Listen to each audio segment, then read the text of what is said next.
Então, boa tarde a todas e todos. Quero agradecer, inicialmente a participação do nosso querido professor Marcelo Botelli, que vai nos brindar hoje com uma fala sobre política criminal, sobre a temática que ele está investigando nos últimos tempos. Quero agradecer imensamente também ao meu querido amigo e colega, professor Pedro, que toca esse projeto junto comigo, junto com o professor Robson.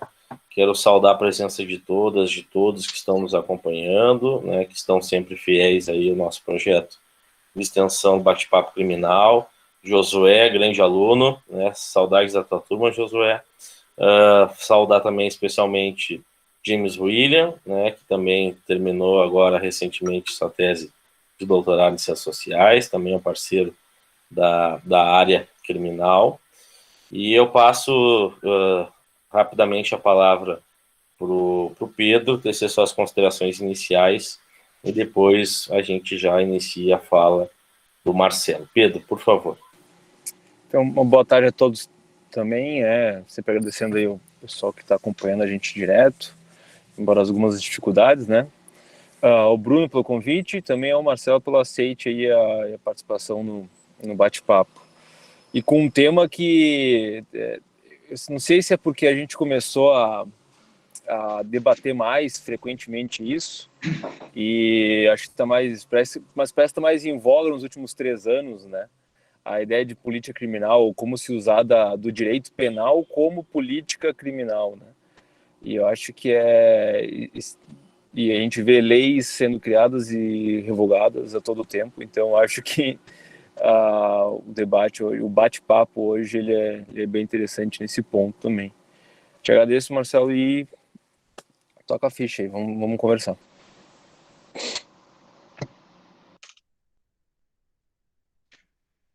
Perfeito. Uma boa noite a todos e todas. Começo agradecendo aqui aos amigos Bruno e Pedro pelo convite. O Pedro não tive ainda a oportunidade de conhecer pessoalmente, mas desde logo já estendo essa saudação. Também um cumprimento especial, como dizia antes, de começarmos a gravar aqui, o companheiro de caminhada acadêmica aí, James William, Então, é um prazer aí tê-lo na assistência e conversar um pouquinho, sobre um tema que já permeou as nossas conversas lá nos livros de 2016, Mas como uma ideia ainda bastante embrionária, que agora espero ter desenvolvido com algum sucesso, Vamos ver aqui a resposta do público, que é soberano, Pessoal, eu tomei a liberdade aqui de montar uma apresentação para vocês. Eu vou compartilhar minha tela agora. E aí a gente vai evoluindo aos poucos, tentar ser mais breve aqui para privilegiar um espaço final para debates, que é, afinal de contas, o que faz esse tema ganhar corpo, não só o trabalho acadêmico individual. Vamos ver aqui. Bom, ficou aberto também aí, se vocês tiverem qualquer problema em me ouvir, por favor, avise. O tema que eu preparei para vocês hoje, para esse diálogo, é justamente fruto de uma indagação mais ou menos recente, que vem ocupando a minha atividade de pesquisa, minha vida acadêmica, que orbita ali, gravita em torno da aproximação de 2 temas, política criminal e política pública. Daí a pergunta, A ideia, a proposta aqui é pensar justamente uma ideia de política legislativa penal, que é uma coisa que está um pouco além daquilo que nós comumente chamamos de política criminal. Para iniciar esse debate, queria apresentar para vocês aquele contexto, aquilo que se chama de contexto de descoberta, algumas questões que me levaram, mais profundas, que me levaram a refletir sobre esse problema relacionado, basicamente, à produção de leis penais, Qual é a racionalidade do processo de construção dessas leis e, afinal de contas, de que forma a gente pode melhorar, Uma primeira consideração foi, de um texto bastante interessante do professor Eugênio Carlos Zaffaroni, que coloca, justamente a dificuldade de se responsabilizar né, os atores estatais justamente pelas políticas criminais, né, pelas leis que são aprovadas, e não só pelas leis, não só pela produção normativa, mas também pela falta de concretização de certos direitos e garantias, por exemplo, na fase de execução da pena, né. Então, e esse é um questionamento que ressoa, por exemplo, James William, né, leitor de Garland, né, com uma ideia de, afinal de contas, qual é a responsabilidade do parlamento, né, dos membros do parlamento, pela produção normativa.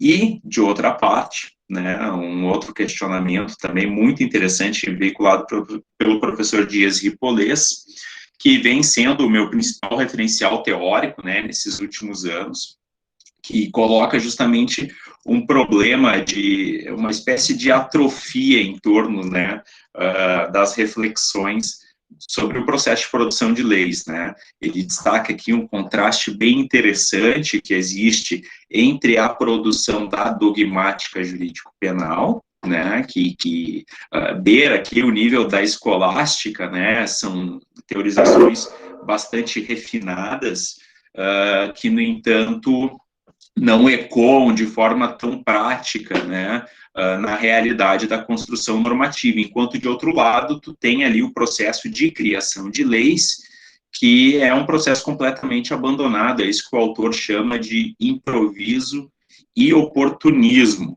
né. Então, foi mais ou menos nessa esteira, né, afinal de contas, que responsabilidade tem o legislador por aquilo que legisla, e também tentar dar uma contribuição para esse processo de aprimoramento de construção de leis, que essa minha pesquisa se encaixa.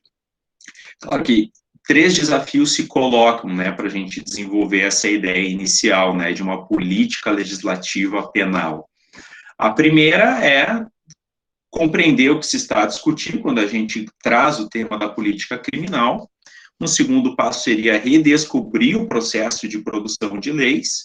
E o terceiro, último, porém não menos importante, seria conhecer, afinal de contas, o nosso legislador brasileiro. Um primeiro ponto dentro dessa questão do, afinal de contas, o que se está a discutir diz respeito à fluidez do conceito de política criminal. Essa noção, e vocês, e eu certamente acredito que vocês que esse comentário vai ressoar com a experiência de vocês, já ouviram muitas vezes aquela frase que é uma espécie de Deus ex machina, assim, quando alguém precisa dar um discurso de autoridade, né, um argumento de autoridade. Por razões de política criminal, entendo dessa forma, né, mas afinal de contas, o que são essas razões, né? Esse é um traço bastante característico do conceito de política criminal, que é, como eu coloco aqui, uma expressão cujo uso é tão recorrente quanto impreciso.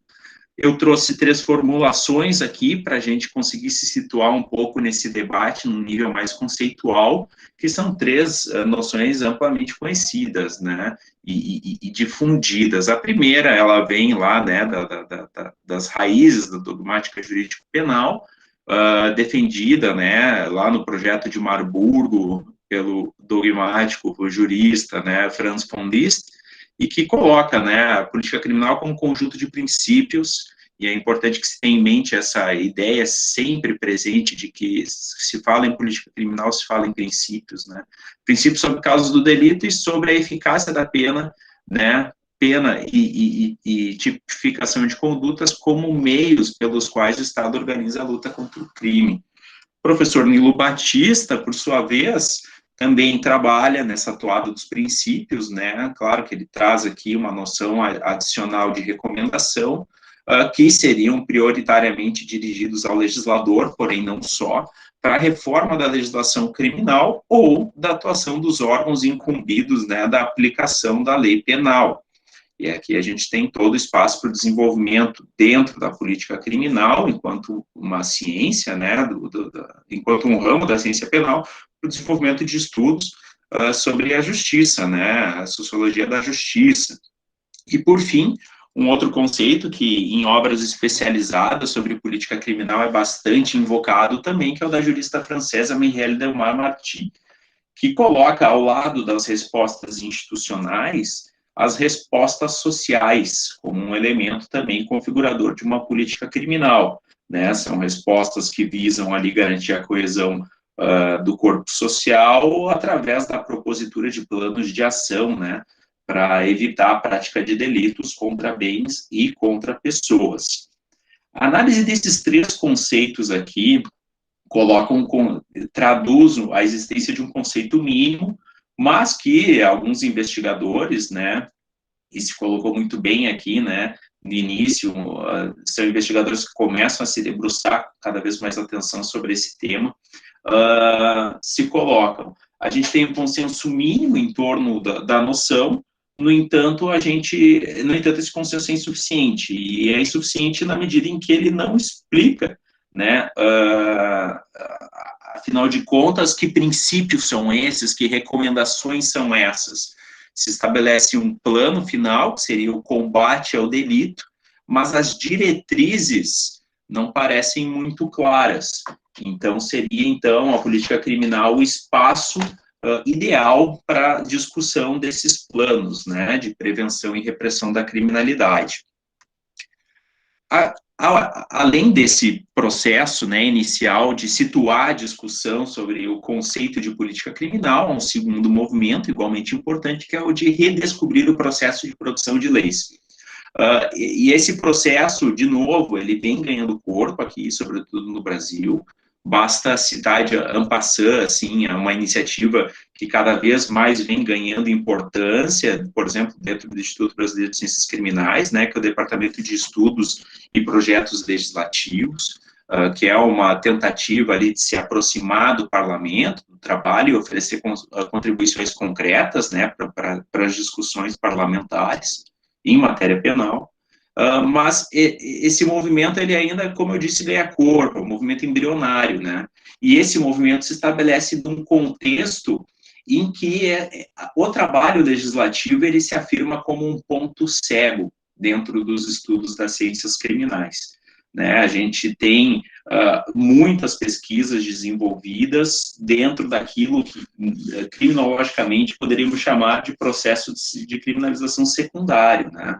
Nós temos a captura de um fato social pelos atores institucionais, a produção de uma norma penal e assim, uma infinidade de estudos aplicando, né, se debruçando sobre o direito penal in action, né, como ele é, afinal de contas, aplicado, como ele é interpretado e como agem os atores, né, que se incumbem dessas tarefas. Mas a gente tem pouca pesquisa desenvolvida a respeito do próprio processo de produção de leis, né? E aqui eu destaco duas razões que vêm sendo apresentadas por alguns autores também bastante interessantes, né, que ajudam a pensar o tema. O primeiro deles é o Juan Pablo Manalik Raffo, que coloca a questão do panprincipialismo político-criminal, que é basicamente um conceito que procura traduzir um certo apego excessivo por parte dos autores da dogmática aos princípios de direito penal ilustrado, taxatividade, subsidiariedade, né, a própria legalidade. São autores que entendem que esses princípios têm uma conotação pré-política, ou seja, são formulações teóricas, né, e com um aspecto normativo bastante relevante e importante, e que por si só serviriam, né, quando reconhecidos esses princípios, para racionalizar o processo. Na verdade, qualquer pesquisador que se interesse em se debruçar sobre a atividade do parlamento, vê que esses princípios de direito penal mínimo também, eles têm pouco eco na prática, né? Pouca importância para a realidade legislativa, embora eles próprios sejam princípios fundamentais.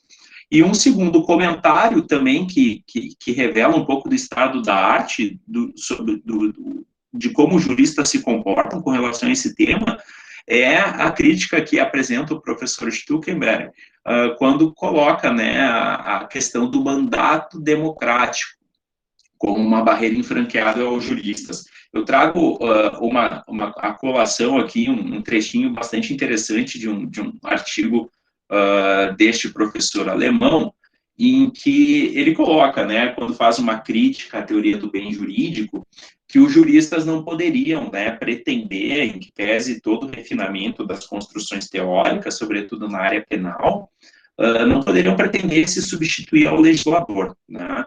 Então, em última análise, a gente pode discutir, questionar a técnica legislativa, questionar a falha compreensão do legislador sobre ideias como o bem jurídico, mas, em última instância, o legislador é eleito, né? E como a construção da norma se dá nesse contexto político, o professor Stuckenberg coloca aqui, né, num tom altamente provocativo, que seria a prerrogativa suprema dele, então, promulgar leis ruins ou até mesmo estúpidas. É uma concepção do professor dentro de um contexto também, é preciso entender, de um cenário em que havia uma adesão muito grande na Alemanha, a época em que esse artigo saiu, foi publicado pela primeira vez, a ideia do bem jurídico, né, e depois de um julgamento clássico pela Suprema Corte alemã, essa teoria acabou sendo rechaçada, mas ainda assim ela encontra adeptos. Mas este professor, particularmente, é um detrator, né, dessa teoria, justamente por entender que ela avança em um espaço onde o jurista não poderia ir. E aqui entra um outro ponto muito importante, né? Se por um lado, né, o jurista não se coloca à disposição do parlamento para dialogar, que é uma questão que a gente vai poder voltar a discutir rapidamente depois, também tem uma resistência por parte de juristas em primeiro lugar, não se colocar à disposição do parlamento, entendendo que a tarefa deles é simplesmente tornar o direito racional a partir da sua aplicação, e não na sua origem, né? Então, é como a questão se coloca. Mas eu trago para vocês um conjunto de reflexões aqui em cima de projetos de lei que buscam pensar, afinal de contas, quando nós, juristas, nos colocamos para fora desse processo de produção de leis, né? Quando a gente abdica de pensar como elas são, afinal de contas, produzidas, o que acontece? Né? Numa análise preliminar, uma questão que não se pode concluir é que se amplia o espaço para exercício arbitrário do poder de legislar.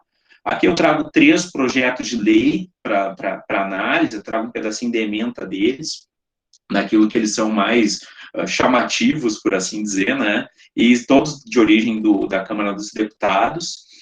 E o primeiro deles, né, PLC 582 de 2020, que se não fosse trágico, seria cômico, né, e lá na ementa dispõe sobre a amputação de mãos de políticos condenados por crime de corrupção contra o patrimônio, né.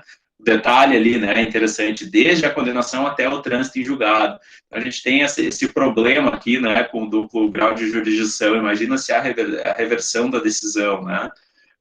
Claro que essa é uma iniciativa que assume quase um tom cômico, né, que acabou por não ser aprovada numa análise preliminar pela Comissão de Constituição e Justiça, que é também um órgão que passa a cada vez mais ocupar o imaginário e as preocupações dos pesquisadores de política criminal. Num segundo momento, e esses são 2 projetos de lei que ainda continuam em tramitação, nós temos o PL 5774, de 16, que torna a contravenção penal, né, a utilização de banheiros públicos por transgêneros que ainda não se submeteram à cirurgia de redesignação. E aqui é um projeto de lei que, quando se lê as exposições de motivos, né, um documento que também é ainda pouco apreciado, né, pela investigação científica, quando se coloca para analisar, tu vê que aqui tem um discurso absolutamente retrógrado, né, que é um discurso que absolutamente moralizante também, né, que coloca essa cirurgia como uma consequência, né, olha, se tu assume mesmo a identidade de gênero, tu tem que ir até o fim, né, tem que fazer redesignação sexual, sob pena de não poder justamente ter esse privilégio, né, de utilizar banheiros públicos. Então, isso dá um pouco a tônica do que é a produção legislativa no Brasil. E, por fim, né, nós temos o 5358, de 2016, que é um projeto que há muito tempo tramita. Esse aqui é o projeto que assumiu a condição de de carro-chefe, né, de vários outros substitutivos, que propõe a criminalização da apologia ao comunismo. Então, assim, numa democracia, né, em que por pressuposto há essa tentativa, né, de fazer coabitar ideias diferentes, né, sob a égide de uma mesma Constituição que garante justamente essa liberdade para a diferença, a gente vê o parlamento caminhando numa direção contrária aqui, né, tentando criminalizar certas correntes do pensamento. E, por fim, dentro daquele processo inicial, a proposta também é conhecer um pouquinho melhor o trabalho do legislador brasileiro, né? Afinal de contas, quem é esse cara, né? E para essa tarefa, no passado ela era um pouco mais complicada, né? Mas cada vez ela fica mais tranquila de ser encarada, graças à iniciativa de alguns pesquisadores, né? Aqui eu trouxe 3 trabalhos, 3 pesquisadores para compartilhar com vocês, né? Tanto as obras como alguns achados que nos ajudam a, afinal de contas, dizer quem é o legislador brasileiro. A primeira autora é a professora Laura Frade, ela tem um livro que deriva da tese de doutorado dela, muito interessante, chamado Quem Mandamos para a Prisão, em que ela faz uma análise das representações, a partir de análise de discurso, né, representações sociais que dominaram a cabeça dos membros da 52ª legislatura do Congresso, ali, né, os parlamentares que atuaram entre 2013 e 2007. E o interessante é que a autora coloca, né, que após apresentar um questionário para esses autores, a criminalidade aparece como um fenômeno fortemente vinculado à pobreza, né? Então, o criminoso, também é conclusão da autora, né? Ele é representado sempre como alguém de baixa instrução, como alguém que é indigno, como alguém que é indisciplinado, pouco humano, desocupado, sujo e inferior. Isso aqui aparece bem claro e corrobora um argumento que anda bastante em voga também nas pesquisas de política criminal, no sentido de que o Código Moral, o Código Penal, ele acaba se firmando na atualidade como uma espécie de código moral da sociedade, né? E o legislador acaba, através disso, através desse tipo de representação, legislando de uma forma antidemocrática, né? Na medida em que entende que os destinatários da norma penal são aquilo que, lembrando, né, o professor Gessé de Souza, seriam a ralé, né? Seriam subcidadãos, né? Pessoas que não seriam dignas dos mesmos direitos que eles próprios gozam. Então, primeiro posicionamento. Segundo posicionamento, uma pesquisa interessantíssima, feita dentro daquele projeto Pensando Direito, né, que parece meio descontinuado, mas que muito contribuiu para o desenvolvimento de temas na questão político-criminal. A gente tem a análise do professor Álvaro Pires e equipe, né, sobre as justificativas para a produção de normas penais. E aqui, bem en passant, esse professor, dentro dessa pesquisa, com equipe, analisou as propostas de lei que foram apresentadas em todas, né, que foram apresentadas entre 1978 e 2006. Ele, dentro desse recorte, selecionou 800 projetos e, a partir da análise desses projetos, ele tirou algumas conclusões. Apenas entre essas 800 projetos ou proposições propunha uma nova causa de diminuição de pena, né, ou o refreamento, né, do poder punitivo. Nenhuma das 800 proposições propôs a descriminalização ou mesmo a despenalização de condutas. E, por fim, as justificativas apresentadas pelos parlamentares, em 70% dos projetos, arredondando aqui, não continham mais do que uma página. Então, dá para afirmar, a partir de um argumento desses, que o ato de legislar, né, que a propositura de uma lei penal é quase como se fosse um ato puro e simples de poder, né, na medida em que ele se exerce sem muita justificativa, sem muita explicação. E, por fim, para ajudar a contextualizar um pouco também esse cenário, eu trago aqui uma pesquisa recente, um texto ótimo dos professores Rodrigo Minguelli de Azevedo e Marcelo Campos, e que é intitulado A Ambiguidade das Escolhas. São todos esses textos que eu trouxe para vocês, são disponíveis, né, na internet, então facilita o acesso. Dentro desse trabalho do professor, eles também se debruçaram sobre projetos de leis, mas que foram convertidos em leis penais, né, dentro de um intervalo de 1989 a 2016. E eles queriam entender, basicamente, eles queriam colocar à prova um argumento que é muito presente, por exemplo, na crítica criminológica aqui no Brasil, quando se analisa, né, a produção legislativa. Há uma tendência em se afirmar, em que pese isso soe muito verdadeiro, né, que há uma vocação, né, do parlamento para o punitivismo, né, que há uma tendência quase que inexorável de produção de leis penais desnecessárias e em excesso. Isso é, em parte, verdadeiro, conforme demonstram os professores, mas isso não é, como eu disse aqui, uma verdade inexorável, né? Aqui dentro desse texto eles desconstroem alguns mitos muito interessantes, né? Como, por exemplo, se acreditava que a iniciativa para a propositura de leis penais, para grandes reformas penais, seria do Poder Executivo, né? Aqui eles demonstram que não, a maioria das proposições apresentadas foram, de fato, dentro desse período, aprovadas a partir de projetos de leis do Legislativo. Então, a gente reforça com essa constatação a necessidade de se debruçar sobre o trabalho do legislador, né? Num segundo momento, eles destacam também que a gente tem leis de política criminal que eles conceituam, né, como leis de política criminal alternativa, ou seja, tu tem um volume nada desprezível, né, dentro do universo, são 30% de leis aprovadas nesse período, que representam, em alguma medida, um ganho de direitos, né, algo que tu verifica, sobretudo, no campo da execução penal, né, embora tu não tenha ali uma redução do tamanho do raio de incidência do direito penal, na execução criminal tu tem alguns exemplos de iniciativas de leis que relativizam um pouco essa ideia de que o parlamento caminha sempre numa direção mais punitiva.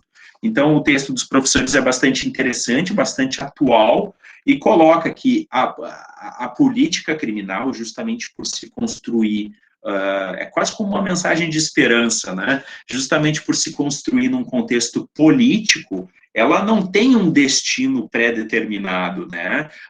Claro que a gente há décadas já enfrenta um cenário, uma tendência de retrocessos, mas também a gente tem bons exemplos de como é possível avançar. Então, esse texto é bastante interessante por chamar esse tipo de reflexão.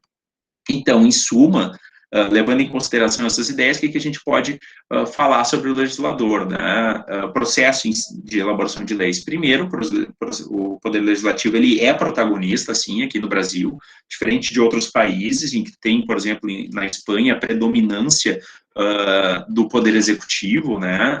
Elaborando as leis. Ainda existe, dentro desse processo, uma crença, que aqui eu coloco contrafática, né, nas capacidades dissuasórias do direito penal. Então, tu tem basicamente difundida ainda hoje a ideia de que mais pena é algo positivo. Tu tem uma economia radical nas justificativas desses projetos. Muitas vezes esses projetos se sustentam apenas, quase sempre, na verdade, se sustentam a partir de argumentos retóricos, né, e por retórico entenda que não há nenhum dado empírico, né, o argumento mais desenvolvido, né, para justificar. A gente tem duas velocidades na política criminal brasileira também, não dá para confundir com aquela conceituação do professor Silva Sanches, né. Aqui a gente tem uma velocidade muito lenta de tramitação de processos que visam justamente ampliar garantias, né, e, em contrapartida, uma velocidade muito acelerada de processos legislativos que buscam criminalizar, né, ou ampliar penas. E também o processo legislativo como processo de deliberação elitizado. E quando eu digo elitizado, é um processo fechado em si, né? Nós temos pouca participação da sociedade civil, e aqui eu lembro do livro processo legislativo, né, na política criminal brasileira, da professora Carolina Costa Ferreira, que coloca, né, que mesmo as chamadas audiências públicas acabam sendo um jogo de cena, né, dentro desse processo de discussão das leis, porque, afinal de contas, eu, parlamentar, que quero ver apresentado, chamarei um teórico, né, ou um cientista que seja favorável à minha tese, não contrária à minha tese. Então, aquilo que era para ser um processo de discussão e abertura acaba se tornando quase que um jogo de cena, como bem coloca a professora, né? E agora sobre o legislador, né? Afinal de contas, quais são as características que a gente consegue identificar nele? Primeiro, é uma falta de empatia, né, pelo destinatário da norma penal, que, como eu coloquei para vocês, acaba não sendo representado como um cidadão de direitos. A gente tem representações sociais, e aqui a pesquisa da professora Laura Frade é bastante útil, né, que impulsiona argumentos em que a criminalização, o discurso criminalizador se constrói a partir de estereótipos, preconceitos, e sempre a partir de uma base empírica duvidosa, né? Os jornais dizem o seguinte, né? Os meios de comunicação dizem o seguinte, as associações de vítimas dizem o seguinte, mas sempre sem uma pesquisa, né, efetiva amparando. Tem uma falta de compromisso também com a mensuração dos impactos negativos que a produção de normas pode gerar, e aqui é um impacto que seja financeiro, que seja humano, né? Simplesmente não há esse interesse ou mesmo essa indagação nos projetos de lei. E, por fim, que a criminalização, e aqui é uma coisa que sempre dói, né, constatar, ela é um projeto político suprapartidário. Né? Então, não se trata aqui de dizer que a criminalização é um projeto de direita ou de esquerda. Na experiência brasileira, ambos os espectros, né, ambos os lados do espectro ideológico se serviram, né, do apelo político, né, eleitoral que a criminalização oferece, né, seja para criminalizar condutas como essa que eu coloquei, né, a criminalização do comunismo, imagina, né, do socialismo, daqui a pouco do liberalismo, né, do chauvinismo também poderia ser uma proposta interessante, mas também a criminalização de condutas que atentam contra os direitos de minorias, né, e aqui entra questões de discussão sobre pautas feministas, LGBT também, né. Então, o projeto de criminalização acaba convergindo e diluindo um pouco essas diferenças ideológicas. Uma conclusão provisória que seria possível em face dessas considerações é que esse estado de coisas é, além de ser inconstitucional, inaceitável. E uma construção e uma possibilidade que se coloca diante disso seria uma construção de uma política legislativa mais racional e mais democrática. É aqui que temos clareza em relação aos termos, né? A expressão racionalidade, quando eu falo nela e invoco ela tem esse forte amparo na obra do professor José Luiz Dias Ripolles, que coloca de forma bastante simples, né? Que algo racional é algo que diz respeito à realidade. É uma afirmação, é um pensamento que encontra algum amparo na realidade concreta dos fatos, né? Não é um raciocínio puramente especulativo, abstrato, falacioso, né? Quando a gente se reporta a uma lei penal racional, a gente começa a se perguntar, vem cá, o problema que essa lei procura enfrentar, procura resolver, ele efetivamente existe na realidade? Os contornos que atribuem esse problema efetivamente são esses? E, por outro lado, quando eu me refiro à democrática, eu quero simplesmente atacar aquele problema que eu antecipei para vocês, que é justamente essa construção autocentrada das leis no Brasil, em que pese elas sejam produzidas na casa do povo, né, no Congresso Nacional, se verifica uma pouca intervenção, né, uma baixa intervenção, uma baixa adesão da sociedade civil ao processo legislativo, né, a participação em discussões, coisas que são criadas até mesmo pelas próprias regras do regimento, tanto do Senado como da Câmara dos Deputados. Bom, um projeto que se coloca como alternativa e cada vez mais autores vêm colocando a viabilidade de se construir esse tipo de reflexão é a aproximação, né, do conceito de política criminal, do campo de estudos, né, que representa a política criminal, da noção de política pública. Né? Eu faço aqui, para que a gente não caia de paraquedas no conceito de política pública, uma breve digressão aqui sobre o contexto de emergência, né, dessa noção.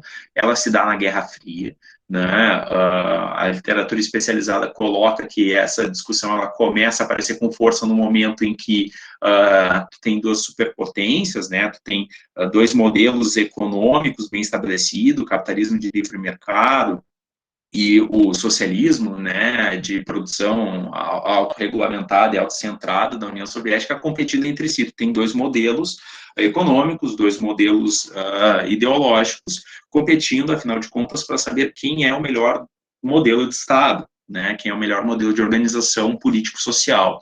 E é aqui que, justamente, essa ideia de políticas públicas, de ações ordenadas ao atingimento de determinados fins, começa a surgir, né? Aqui o Estado não deve só mais agir, ele deve agir de forma eficiente para tentar realizar certos objetivos. Essa noção propriamente dita, né, ela se revela aqui como um programa de ação, essa noção de política pública, né, como um programa de ação que é pensado, executado e avaliado, mas sempre voltado à resolução de problemas concretos e, mais importante, bem definidos, né? Aqui a gente tem uma possibilidade de estabelecer uma alta compatibilidade entre as noções de política pública e política criminal, retomando aquela ideia inicial, né? Há um consenso em torno da ideia de que a política criminal se volta, né, à construção de planos de ação que visam ali reduzir os indicadores relacionados à criminalidade, reprimir e prevenir a criminalidade, ou seja, a gente tem um objetivo bem claro e também a identificação de problemas claros, né? Digamos que uma determinada conduta interfira sobre essa realidade, né? Essa conduta acabe produzindo maior criminalidade. Então, a gente tem um problema concreto a ser tratado e um objetivo a ser alcançado. Então, me parece, e aqui alguns autores concordam com essa reflexão, que há uma espécie de sobreposição, né, entre, ou pelo menos um ponto de contato muito próximo entre as duas noções de política pública e política criminal. Um argumento interessante que resulta dessa aproximação é o que, dentro do campo de reflexões que foi conhecido como legística, né, ou legisprudência, se colocou como um modelo dinâmico de produção de leis penais, né? Quando a gente coloca que a atividade legislativa, ela é uma atividade que procura resolver problemas sociais concretos, a gente é convidado a pensar o processo legislativo de uma forma um pouco mais complexa, né? Esse modelo aqui que eu trago para vocês, ele foi idealizado por um daqueles autores que é chamado pai, né, da legística, o Jean Daniel Dilley. Tem também um texto aberto, esse texto que eu trago aqui, ele é público, que coloca que todo o processo de produção de normas deveria contemplar essas 5 fases, né? Primeiro, a identificação do problema, depois a formulação de objetivos, depois a avaliação das alternativas possíveis, escolhas dos instrumentos que vão intervir sobre o problema, por fim, a avaliação das decisões, né? E vejam que é um processo ciclo, né? Não é um processo linear. Eu vou passar brevemente por cada uma dessas etapas aqui, para a gente poder fazer a contraposição entre esse modelo ideal, que se firma como alternativa, e o modelo concreto que nós temos disponível, né? Primeira etapa, definição do problema, né? Digamos que o parlamento, chega ao parlamento, justamente um reclamo, né? Uma demanda por criminalização. Qual seria, idealmente, o papel de um legislador preocupado em produzir algo minimamente racional? Seria, basicamente, apanhar esse problema, apanhar essa demanda social e perguntar qual é o problema, afinal de contas, definindo, então, a natureza. A quem esse problema pode ser atribuído, em que condições ele surgiu? procurar conhecer as causas. O problema é temporário ou permanente? Aqui a gente se pergunta sobre a duração dele, né? Pode-se observar alguma evolução recente no problema? É um problema regular, que se arrasta há anos? É um problema que vem se agravando recentemente? Aqui a gente entende a dinâmica do fato que é retratado como um problema, né? Quem são também as pessoas afetadas e de que maneira se dá essa afetação? Aqui a gente estuda os envolvidos. E, por fim, uma pergunta também bastante simples, mas bastante importante, que é o que ocorre, afinal de contas, se o problema não vier a ser resolvido, encarado, enfrentado. Então, a gente se pergunta sobre as circunstâncias. Como eu disse, essa é uma fase inicial do processo legislativo, então, esse autor, né, o Dilley e outros autores que se ocupam, né, dessa reflexão sobre o processo legislativo, eles estabeleceram princípios básicos que orientam essa etapa, né? O princípio primeiro é o da relativização do problema, e o segundo é o da autonomia do legislador. No que diz respeito à relativização, o que se exige do legislador é que ele não seja uma caixa, né, de ressonância daquilo que vem da sociedade, né? Digamos que há uma forte demanda por uma maior punição de uma determinada conduta, ou pela criminalização de uma conduta que até então não é tratada pelo direito penal. O trabalho do legislador não é simplesmente verbalizar isso no parlamento, né? Há um grau de responsabilidade maior na atuação do parlamentar, pelo menos num contexto democrático, né, em que o Estado de Direito exige que se leve os problemas sociais mais a sério, né? Então, justamente essa questão da relativização coloca a necessidade de o legislador se fazer todas aquelas perguntas iniciais, né, que eu trouxe para vocês, analisando natureza do problema, causas, duração, dinâmica, envolvidos e consequências. E o princípio da autonomia do legislador, ele parte de uma ideia interessante também, que diz respeito à distinção que se estabelece, ela é bastante conhecida na ciência política, entre o mandato representativo e o mandato direto, né? Nas democracias, a gente vota em um parlamentar, e esse parlamentar nos representa, né? Mas ele não tem a obrigação jurídica nem moral de atender a todos os nossos reclames, né? Até porque um parlamentar federal, ele lida com interesses que são muito maiores e muito mais complexos do que a base eleitoral dele. Então, o legislador tem essa liberdade, precisa ter essa liberdade de pensar com autonomia e de forma séria sobre o problema que é colocado para ele, sobretudo se o problema for representado como uma questão penal. A etapa próxima, né, segunda, seria do estabelecimento de objetivos. Aqui a gente parte da seguinte consideração: bom, eu tenho um problema, né, afinal de contas, o que eu preciso fazer para que esse problema seja resolvido? Aqui os autores colocam a necessidade de distinção entre fins e meios, né? Os fins são os objetivos que a gente visa realizar, e os meios são aqueles objetivos secundários, são as etapas que eu preciso cumprir para atingir aqueles fins que vão solucionar o meu problema. A terceira etapa, dentro desse processo ciclo de construção legislativa, é de ponderação de alternativas. E aqui é uma fase que ressoa muito familiar, né, para a gente que conhece os princípios de direito penal ilustrado, clássico, que coloca ali, né, a importância do princípio da subsidiariedade. Aqui cabe ao legislador ponderar quais alternativas se colocam como solução para o problema. A criminalização, ela é a melhor alternativa?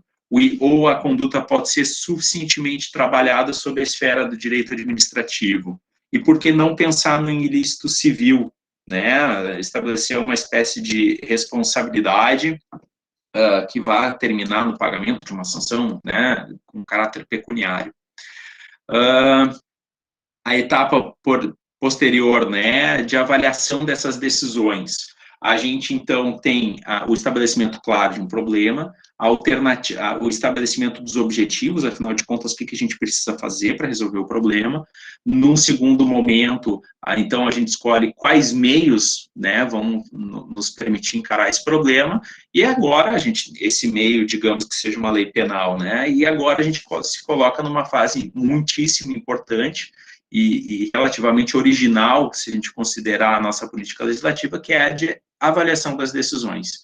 Aqui a gente já tem uma decisão legislativa tomada, ou seja, a gente já tem uma lei em vigor, e nos cabe, como pesquisadores do processo legislativo, como cientistas da política criminal, né, a partir da coleta de dados empíricos, né, mensurar a eficácia da lei em realizar aqueles objetivos que ela procurou realizar, né? Lembrem que a segunda etapa é justamente o estabelecimento de objetivos.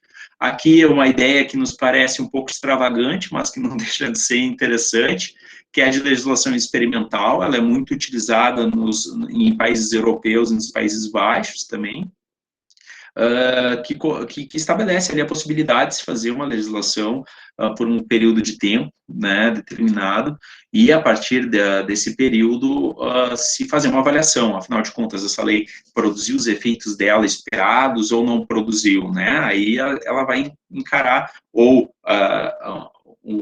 uma nova lei, né, ou ela vai ser beneficiada por um novo prazo de vigência, ou ela vai ser simplesmente revogada. Agora, conectando um pouco essa ideia, né, que procura aproximar os conceitos de política criminal da ideia de política pública, o professor Dias Ripolles, ele se aproveita dessa noção para propor aquilo que ele chama de modelo dinâmico de legislação, né? Para ele, um modelo dinâmico e racional de legislação se dividiria em duas instâncias. A primeira seria um modelo dinâmico, como eu disse, né, que é compreender o processo legislativo como um processo ciclo de tomada de decisão, né, e aqui ele se aproxima muito desses autores da legística, da teoria da legislação, e, por fim, um segundo momento que seria um modelo prescritivo de legislação. Ele fala, bom, a gente entende o processo legislativo como um processo de tomada de decisão que possui várias etapas, mas como é que eu vou valorar essas etapas? A grande proposta do autor é trabalhar com 5 dimensões de racionalidade, né? Cada uma dessas dimensões vai atuar numa instância específica do processo legislativo. Aqui ele coloca, né, a racionalidade ética, que, trocando em miúdos, é basicamente o respeito ao sistema de crenças das sociedades democráticas ocidentais, e aqui o autor faz um paralelismo, né, com os princípios de garantia, aqueles que a gente conhece quando estuda o garantismo penal. Racionalidade teleológica, aqui há uma exigência em saber se o projeto de lei efetivamente pode atingir as metas que ele se propõe, né? Digamos que eu apresente um projeto de criminalização sob o argumento de que, através da aprovação dele, todos os crimes deixarão de ser cometidos. Não me parece que é um processo racional, na medida em que a finalidade que ele persegue não se realiza na prática, né? A pragmática bom, eu aprovo uma lei, mas essa lei ela pode ser cumprida pelos cidadãos ou mesmo aplicada pelos órgãos estatais, ou seja, eu crio uma lei que é incompreensível para os cidadãos, né? Certamente há uma dificuldade no cumprimento dela. E, ao mesmo tempo, eu crio uma lei que prevê uma necessidade de atuação de um corpo de agentes estatais que simplesmente não existe. Então, aqui há um déficit na racionalidade pragmática.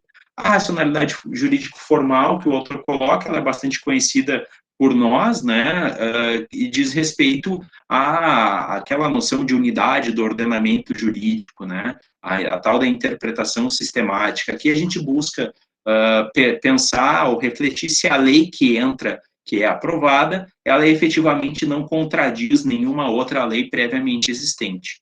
E, por fim, a racionalidade linguística, né? Aqui se parte da ideia de que toda lei é uma mensagem. E por ser uma mensagem que contém uma diretiva de conduta, ela tem que ser capaz de justamente orientar condutas, ou seja, de ser compreendida. Esse é o panorama teórico, eu dei uma pulada aqui para a gente poder avançar mais rapidamente no debate, pessoal.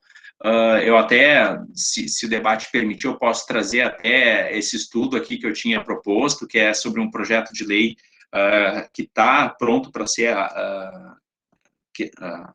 deliberado, né, discutido no plenário da Câmara, que diz respeito à ampliação para 50 anos, né, do limite de tempo máximo de cumprimento de pena no Brasil. É basicamente uma tentativa de colocar a teoria à prova, mas o que é importante aqui, o que eu acho que deveria ficar mais presente, até para fomentar mais diálogo, são algumas considerações que eu coloco como agenda de pesquisa, né? Quando a gente não chega no final da tese, o máximo que a gente consegue falar, por enquanto, é agendas, né, que a gente consegue pesquisar a médio e longo prazo, né, e é basicamente o que eu fiz aqui, né. Primeiro, como é que a gente procura consertar ou tentar dar uma cara melhor para todos esses problemas que eu apontei aqui. Um primeiro passo que eu considero importante seria a reativação do interesse, né, da academia, sobretudo pelo processo legislativo. A análise do processo de produção de normas penais deveria ser uma das pautas prioritárias da política criminal. Inclusive, esse estudo, por si só, ele tem condições, e aqui a própria autora que eu citei anteriormente, Mireille Delmar Marty, ela sustenta que se há um núcleo de cientificidade na política criminal, esse núcleo se confunde com o processo de produção de normas, né?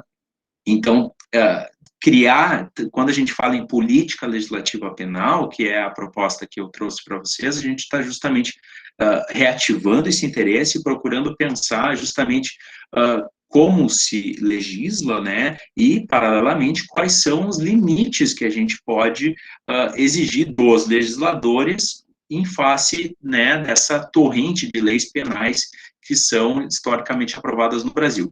Um segundo debate interessante, que essas reflexões que eu trouxe para vocês colocam, são resgatar debates que são um tanto antigos, né, mas que ainda são importantes, que é, por exemplo, o debate realizado, e aqui eu lembro do Instituto Transdisciplinar, né, de Estudos Criminais, o ITEC, que é o debate, que foi essa proposta, uma das primeiras bandeiras do Instituto, né, que é o princípio da reserva de código, né, ou seja, o Brasil vive, como outros países ocidentais viveram, né, nessa guinada punitiva dos anos 80, 90 e em diante, um processo de produção de leis esparsas, né, então aquela noção de unidade racional de código que nós tínhamos, ela se perdeu, né, um processo de recodificação.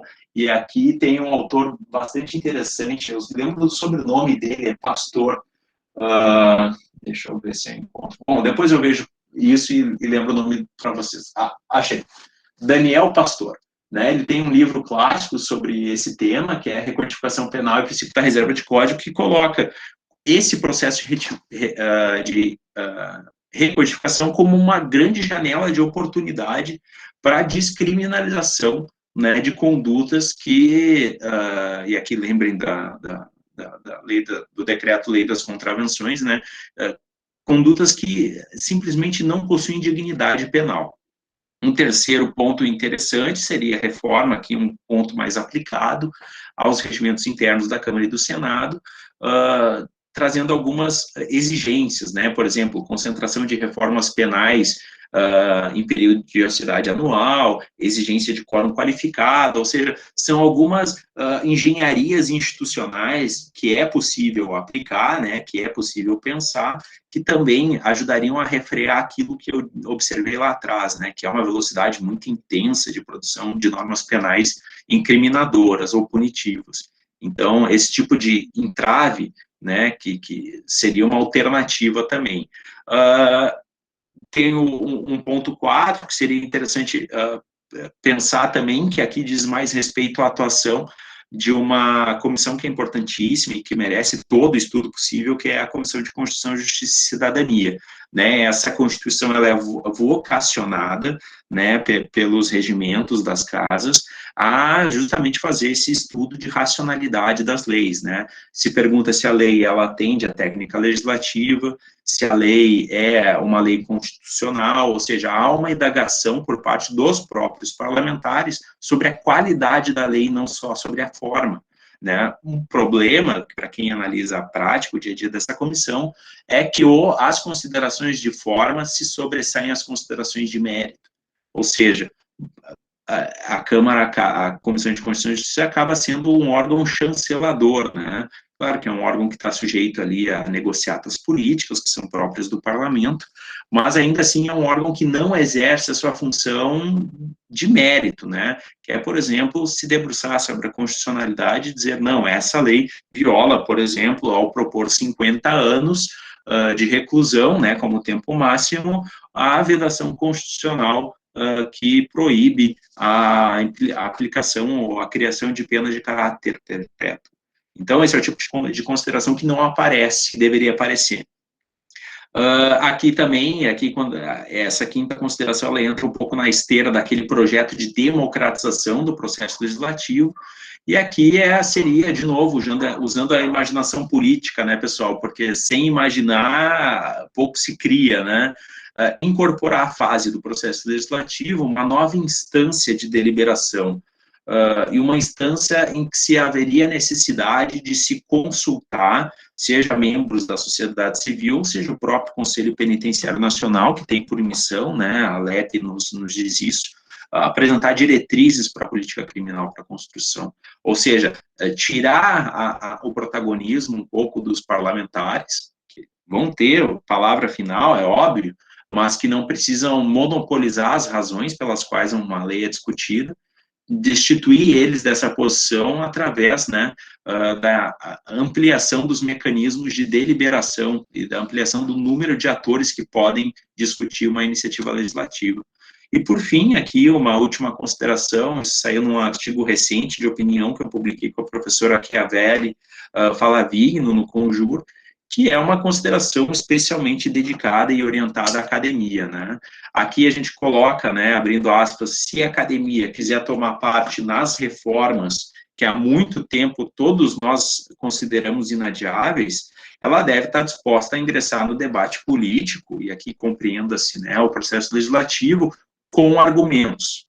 Aí, se despindo dos pré-julgamentos, né, a academia ela deve compreender, então, que a crítica à atividade legislativa é uma responsabilidade democrática e não uma oportunidade de afirmar a superioridade moral do nosso discurso enquanto intelectuais sobre o discurso político, né, e é um discurso, esse processo de afirmação de superioridade moral, ele fica muito presente quando se lê em doutrina especializada, né, que o legislador é um estúpido, né, que o legislador é simplesmente alguém de quem não se pode exigir racionalidade. Não se pode exigir racionalidade.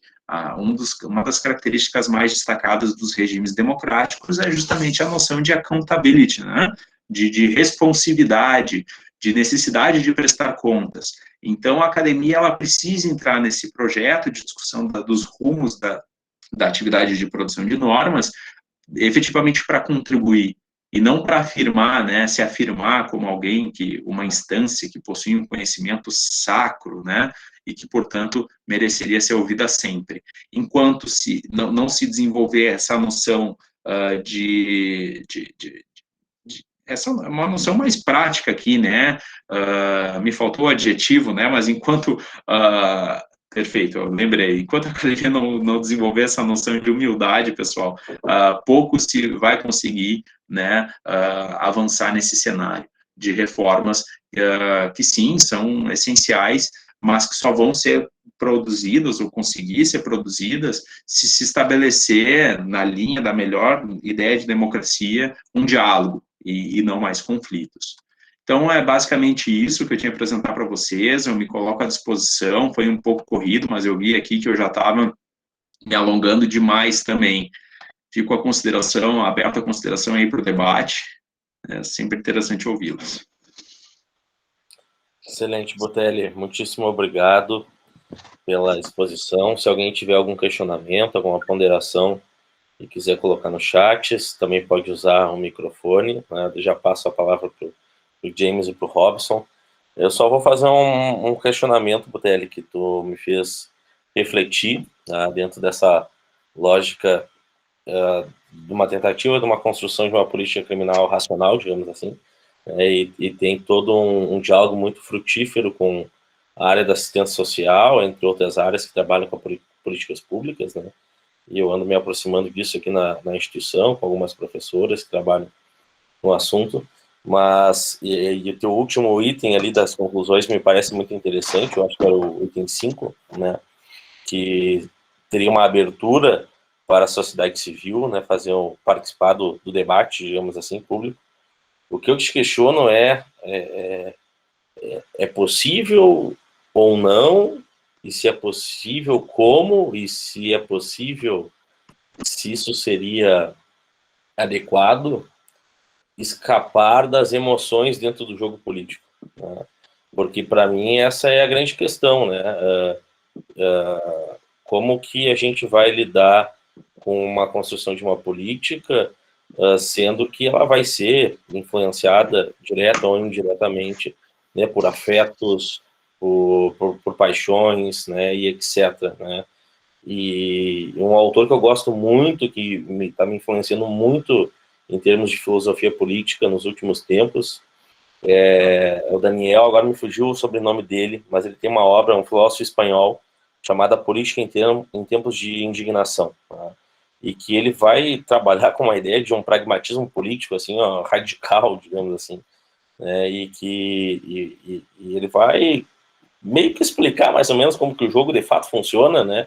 E aceitar isso e tentar impor os limites democráticos dentro desse jogo. Então, e ele é um cara que acolhe, né, digamos assim, esse lado das paixões dentro da política, claro que vão ser convertidas dentro dos interesses do jogo democrático, né, mas eu queria te ouvir um pouquinho, né, porque tu falou muito de razão, de racionalidade, e como que a gente vai pensar, né, dentro das emoções no âmbito político, e como que isso vai influenciar, se tu está pensando, né, em questões a esse respeito, tá? Mas eu passo depois aí a palavra para o Robson tecer suas considerações, depois para o James. A gente faz um bate-bola aqui, eu posso responder a tua pergunta ou posso fazer um apanhado de todos, não sei o que vocês preferem. Eu acho melhor fazer um apanhado de um todos, porque daqui a pouco pode ter alguma coisa a ver, né? Pode, conhecendo o Robson e o James, acho que deve ser alguma coisa parecida. Primeiro, Bruno, eu queria agradecer ao Marcelo pela disponibilidade de estar conosco, né? Dizer que é sempre uma satisfação, né, enorme ouvir um pesquisador, né, uma pesquisa que tem conteúdo e que, de alguma forma, nos faz pensar, nos faz refletir, especialmente pelas nossas seculares legislações punitivas, né? E eu, na verdade, Marcelo, também, dentro disso que o Bruno mencionou, é um terreno muito fértil para, né, para milagreiros, né, para discursos populistas, e não é fácil, de repente, filtrar um processo de racionalidade frente a toda essa pressão, né, toda essa, enfim, a essa, enfim, ebulição, né, que as massas elas acabam muitas vezes manifestando. Mas, ao mesmo tempo, eu fiquei também pensando no seguinte aspecto, especialmente em relação a legislações punitivistas. A gente tem percebido, especialmente depois da legislação dos crimes hediondos em 90, que houve ali uma filtragem constitucional, especialmente em relação a questões de limites a essas punições, a um processo de racionalização por detrás de tudo isso. Mas, ao mesmo tempo, embora se tivesse ali dito, o regime não pode ser mais integralmente fechado, ok, né? Se admite a liberdade provisória, tudo certo, vai haver progressão, enfim. Só que, paralelamente a tudo isso, a legislação ela vem em constante movimentação e transformação, e aí nós aumentamos, né? Aumentamos o tempo de cumprimento de pena, né? Ou seja, nós não temos mais como vedar a progressão do regime, mas a gente pode aumentar o tempo de progressão, né, para o sujeito ter direito ali a um regime menos severo. Então, se eventualmente eu pensar sobre esse viés, a gente carece ali de uma constante, de um constante processo de racionalização. Ou seja, se não há, ou melhor, se há necessidade, né, isso está, né, posto, não há crime, não haverá pena sem lei, por certo que não deveria haver uma lei sem um processo de racionalização também, né? Então, é dentro disso, mas não é, na verdade, uma pergunta, é mais é um pensamento que me ocorre aqui. E, ao mesmo tempo, agradecer aos nossos alunos que estão aí conosco, tá? E aí, quem sabe, o James aí complementa essa apresentação aqui, essas considerações, e aí depois o Marcelo pode fazer o fechamento. Marcelo, obrigado pelas palavras, obrigado pelas palavras do Bruno também, saudações.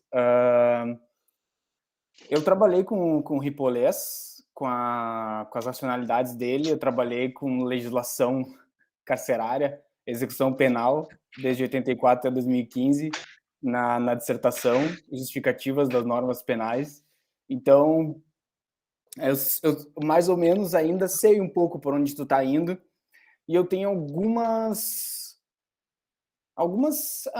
destaques, algumas questões, assim. Talvez só para te pensar, ou talvez levantar e se considerar relevante, né? Parte da questão das questões sobre a racionalidade, para mim, elas estão interconectadas com uma questão muito importante que tu colocou, que tu colocou dentro do processo que tu descreveu, que é a análise do problema. Porque a análise do problema, dentro da minha perspectiva, ela já tem um caráter ético-funcional, certo? Então, toda descrição de um problema já coloca uma solução impregnada nela. Então, quando eu estou descrevendo o problema, eu já estou entregando eu já estou entregando o movimento que eu vou fazer para solucionar e quais são as racionalidades que vão estar por trás disso, né? Sejam elas afetuais, sejam elas lógicas ou não, sejam elas dentro das 5 ou não, né? Então, eu acho que dentro do problema legislativo está muito da análise do problema e do que é esse problema que a gente está falando, né? E como é que a gente vai lidar com ele. Porque a partir disso, a gente tem o início. A gente tem quase já o início que já dá a resposta final.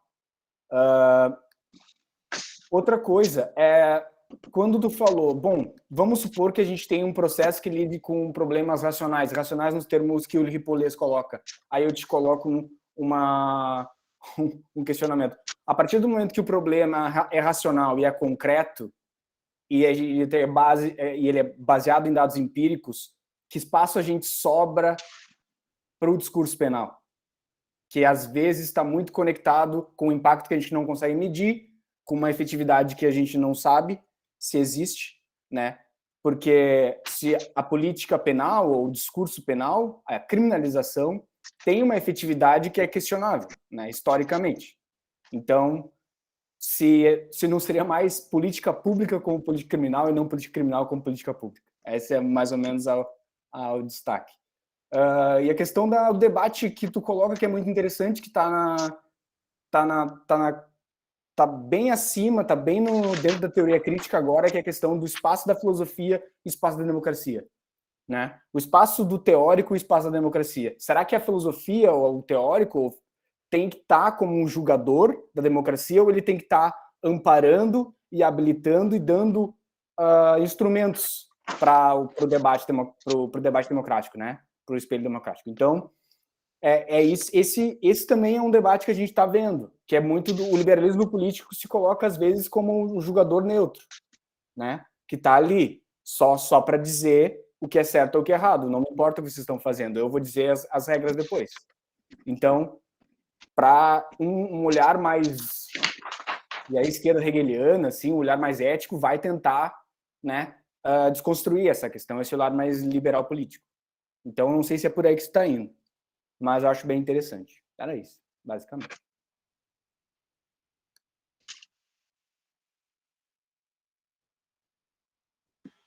Posso responder?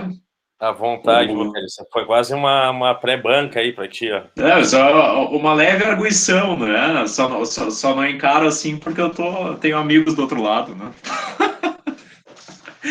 Então, pessoal, uma boa noite ao Robson, não tinha saudado ainda, é um prazer conhecê-lo também, agradeço pelas palavras, para mim foi, acima de tudo, um prazer ter aceitado esse convite do Bruno e do projeto Desencarcerando. Bom, assim, vamos tentar começar pela ordem, né? Eu poderia simplesmente me refugiar, né, no argumento de que é uma pesquisa que ainda não está em desenvolvimento, né? Então todas as respostas são provisórias e eu não me comprometo com nada, né? Mas tanto o James como o Bruno sabem que a gente vem da mesma escola, então a gente se compromete sim com certas posições e é assim que eu acho, pelo menos, que eu me oriento na vida acadêmica, né? Bom, com relação ao Bruno, né, as questões do Bruno são muito interessantes, acho que o Bruno já sabe disso, o James com certeza, também de várias leituras da filosofia política, eu sou um leitor, assim, ávido da professora Chantal Mouffe, então as questões dos afetos na política, elas encontram espaço também dentro dessa digressão que eu faço em torno do processo legislativo. Claro que como eu estou muito fincado, né, na teoria do professor Dias Ripolés, que é um habermasiano, eu encontro algumas dificuldades para desenvolver o pensamento da Chantal Mouffe, mas ela tem muito a contribuir, né, quando diz que a política é um elemento, os afetos na política, as paixões na política, aquilo que não pode ser racionalizado, né, por definição, é um elemento constitutivo, definidor, né, da vida política. Não seria o caso, então, de trabalharmos com uma ideia de extirpar esses afetos do circuito político, mas sim colocar justamente essas emoções, e aqui a gente pensa um pouco também na observação que o Robson fez, né, e que o James também fez, sobre uma tradição, né, de discursos punitivos, sobre um caráter simbólico que ao mesmo tempo pode ser questionável, mas ele é funcional, ele é presente, né, e ele se produz e reproduz. Não se trata simplesmente de negar esses dados como realidade, mas simplesmente criar um ambiente institucional em que eles possam ser debatidos, discutidos, né? Me parece que, como eu disse mais cedo na minha fala, o processo político-criminal, o processo de construção de normas penais, ele é, antes de tudo, um processo político, né? Então, opiniões divergentes, soluções divergentes, agora retomando um pouco o que o James falou, né? Compreensões diferentes sobre um dado problema, elas existem, devem existir, e elas precisam encontrar no processo legislativo um debate para serem desenvolvidas, né? Questões a serem debatidas.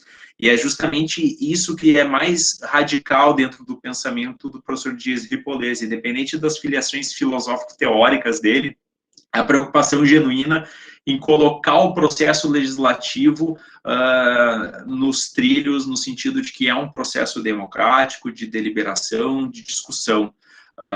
Atualmente não é essa a configuração do processo legislativo. Quando eu usei a palavra um processo elitizado, eu procurava justamente destacar, é um processo que é monopolizado em termos de debate por certos autores, por certas figuras, por certos discursos. O ideal, então, nessa tentativa de racionalização, não é criar um standard ideal de processo legislativo, né? Aqui a gente não está falando daquelas condições habermasianas também, né? De legitimação do discurso, mas, embora a gente esteja flertando um pouco com a teoria dele, né? Tentando trazer todos os interessados para discutirem, né, o problema, mas ainda assim é criar um processo legislativo que faça jus à própria ideia de democracia, um espaço onde as ideias podem ser discutidas com o auxílio e não sob o julgamento dos intelectuais, né? O papel do intelectual deveria ser esse, fomentar o debate e não simplesmente estabelecer as diretrizes do debate, né? Estabelecer aquilo que pode ser debatido e para onde o debate pode ser desenvolvido. Não, aqui a vocação, de novo, tem que ser mais democrática. Então, a gente tentando dar uma resposta um pouco mais objetiva para o Bruno, né?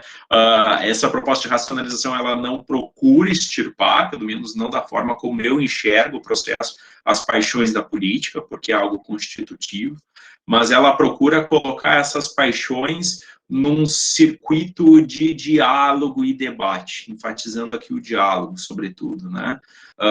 E também assumindo uma postura ética, né? De que a minha ideia pode estar equivocada, né? Quando eu seleciono um determinado problema, quando eu escolho um determinado objetivo a ser realizado, quando eu escolho um determinado instrumento jurídico a ser usado, eu posso estar equivocado, né?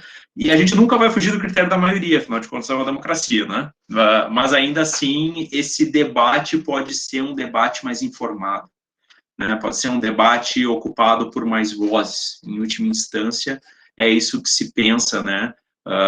É isso que eu sinto, por exemplo, lendo, né, os trabalhos desses autores, sobretudo espanhóis, que propõem, né, discutir esse conceito de racionalidade, que é um conceito muito polêmico, claro, tem que tirar muitas vírgulas antes da gente começar a conversar sobre ele, por isso que eu fiz questão de deixar ele bem claro, o sentido que eu uso aqui, né. Mas então, não se trata de colocar os afetos para fora, se trata de colocar o maior número de afetos possíveis para dentro, né, do debate, e aí colocá-los em relação, em diálogo, sobretudo, para que se, claro, a partir de uma discussão, se chegue àquela que seria a melhor alternativa, né, dadas as considerações que cada um dos autores vai apresentar.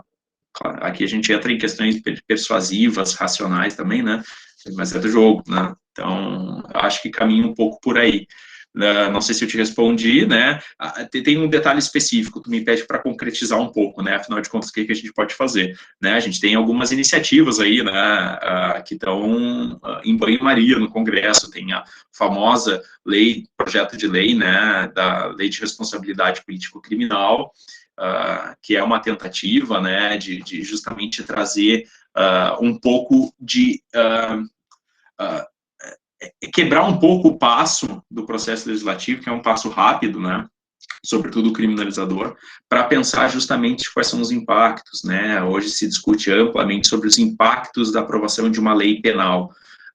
Eu gosto muito da provocação do professor Saulo de Carvalho, né. Aqui a gente já abandonou as considerações de caráter humanitário, né, a gente abraça as considerações de caráter utilitário para ver se elas criam alguma sensibilidade.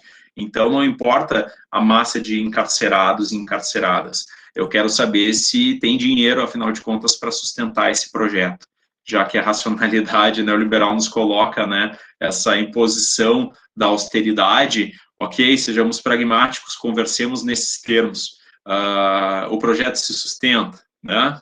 Então, não me parece ser o caso, essa lei é uma proposta concreta.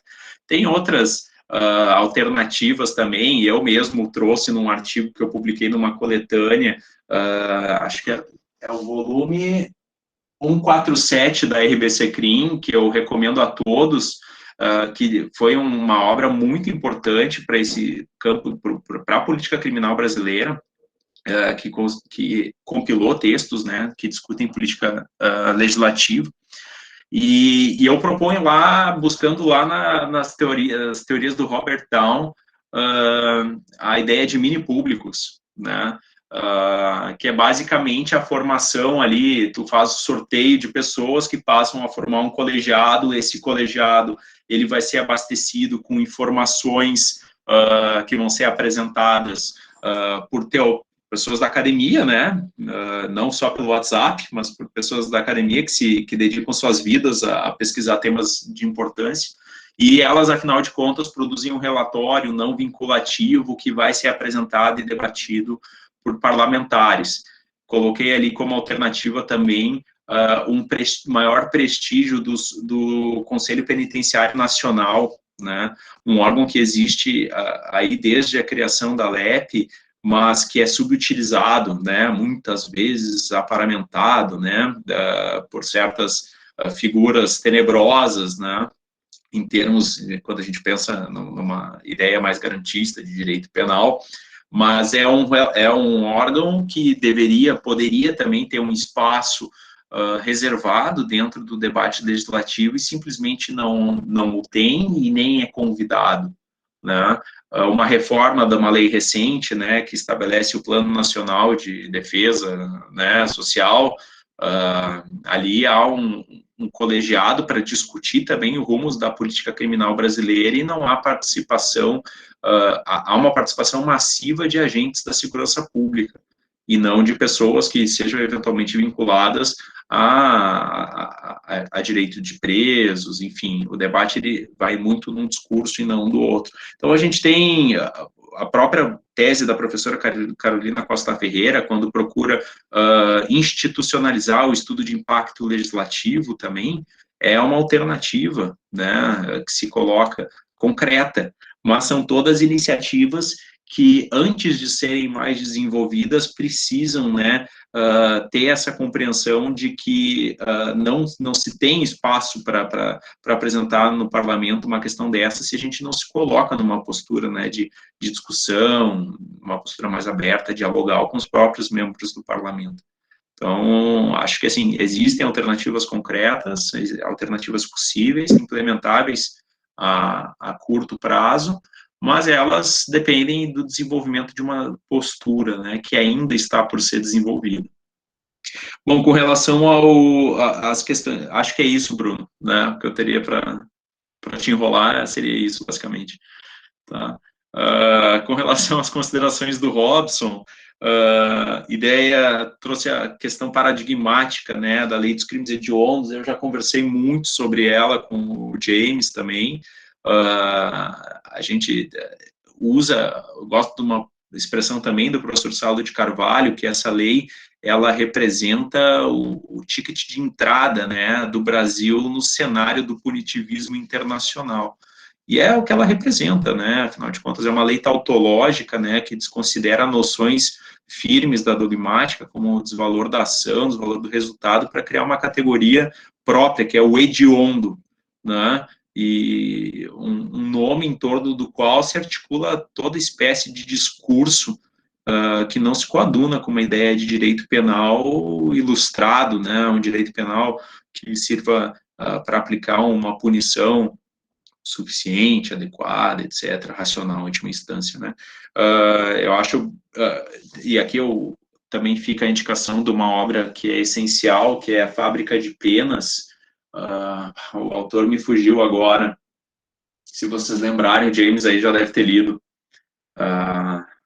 Bom, não vou lembrar, o título do livro é A Fábrica de Penas, em que se coloca justamente a análise do processo legislativo da lei dos crimes hediondos, e aquilo que veio depois também, né, os processos de reforma.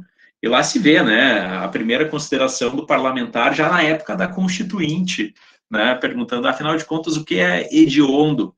Aí o outro constituinte, né, muito sagaz, disse, isso é problema do legislador ordinário, não do constituinte, eles que definam, a gente só não pode abrir mão de prever essa figura, porque certo, Luiz Guilherme Paiva, perfeito, obrigado, James. A gente não pode abrir mão de prever uma figura porque se exige, né, que certos crimes são intoleráveis, né, então tem que se dar um tratamento condigno. O que se pode fazer, pelo menos assim, tática de guerrilha, né? Tentar fazer como as cortes fazem, né? As cortes constitucionais, tentar balizar interpretações que tornem o texto da lei minimamente funcional, né? Mas, de novo, isso é atacar uma consequência do problema e não a causa. Então, a causa do problema aqui seria, primariamente, o processo legislativo, ou a falta de uma deliberação adequada, né, ampla e sistemática do processo legislativo. A gente tem que lembrar também que o projeto de lei dos crimes hediondos, ele foi aprovado em regime de urgência, na época que projetos de lei em matéria penal podiam ser aprovados nesse regime, né, e ele teve toda a tramitação dele fora das comissões parlamentares, essas comissões permanentes da Câmara são espaços de discussão dos projetos. E justamente ele, por estar num regime de urgência, todas as discussões foram substituídas pelo parecer do, à época, deputado, acho que é deputado hoje também, Aécio Neves, né, que fez aquela análise pro forma de que o projeto é constitucional, é adequado às regras de redação do manual aqui da Câmara e tudo mais. Então, ele pode ser aprovado, sem considerar os impactos, né, que um acirramento, um agravamento do tratamento penal que essa lei propunha acarretaria. Então, vai por aí o exemplo da lei dos crimes hediondos, como o Robson bem colocou, é um exemplo muito bom para pensar a falta de racionalidade e o que dá para fazer dentro do processo legislativo. E, por fim, Robson, acho que é isso, te enrolei mais ou menos. Não, obrigado, Marcelo. Eu até quero também agradecer, e eu vou saindo da francesa, disse para o Bruno, eu vou para a aula daqui a pouquinho, mas muito obrigado mesmo. Bruno, valeu. Perfeito. Tá? Grande abraço, prazer em conhecê-lo. Valeu. E passando rapidamente aqui, questões do James também, a descrição do problema, de fato, é um problema epistemológico, né? A própria definição já está imbuída das minhas concepções, compreensões de mundo, né? Então, mas retomando aquela ideia que eu coloquei para o Bruno, não se trata simplesmente de fazer valer uma determinada visão sobre o problema, mas ampliar o espaço do processo legislativo a ponto de que várias visões sobre esse problema possam ser discutidas. Lembrem-se que uma das etapas desse modelo dinâmico de legislação e não mais estático, né, que você vai para frente, não volta, não se revisa, não se autoavalia, uma das etapas é justamente a discussão das alternativas, né, que também parte, obviamente, da definição de um problema, mas é na discussão das alternativas, por exemplo, que a gente pode dizer este problema não tem dignidade para ser enfrentado pelo direito penal, pode ser trabalhado suficientemente pelo direito administrativo, ou pensa naquele modelo das contraordenações portuguesas, né? É uma sanção, é um ilícito penal, mas ainda assim não é um ilícito penal merecedor de pena, mas só de sanção pecuniária. Então, assim, de novo, não se trata de ter um viés confirmatório aqui, né? Eu acho que a teoria ela está um pouco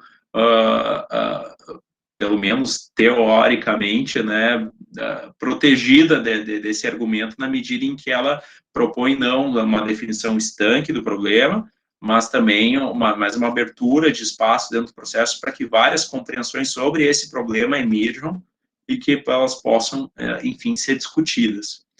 Hoje não se tem isso, basicamente, né? Então, o convite nesse ponto é para que o problema seja efetivamente discutido, né? Ainda que a gente tenha toda a carga de discussão epistêmica, né? Afinal de contas, o que é o problema, né?